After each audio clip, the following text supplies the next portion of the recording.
Farm Equipment Magazine launched the Shortline Legends Hall of Fame in 2023 with 3 goals in mind. Goal number 1 was to point out the benchmark-worthy operations from which the entire industry can learn. Number 2 was to remind all of what is possible in a mature industry, despite the often daunting challenges. And number 3 was to remember the shoulders on whom we all stand today. 6 Shortline legends were inducted into the 2024 Hall of Fame. Howard Martin of Martin Industries, Richard Unverferth of Unverferth Manufacturing, Al Myers of Ag Leader, Cyril and Lewis Keller of Keller Manufacturing, and Wilf Degelman of Degelman Industries.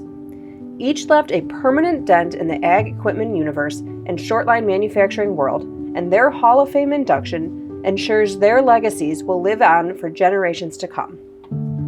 The Hall of Fame program preserves the history of innovation and reminds all of whose shoulders they stand today. For the first time, the editors of Farm Equipment Magazine created a special edition hardcover book showcasing the lasting impact of the 2024 class of inductees. It's complete with photos, stories, and histories of those inductees and their impact on the ag equipment universe. During the awards ceremony at the 2024 Farm Equipment Manufacturers Association Convention in Dallas, Texas, the books were presented to families of this year's inductees to commemorate their accomplishments for posterity. Congratulations to all of the 2024 inductees and their companies. Stay tuned for a first-of-its-kind video series on the 2024 Shortline Legends Hall of Fame.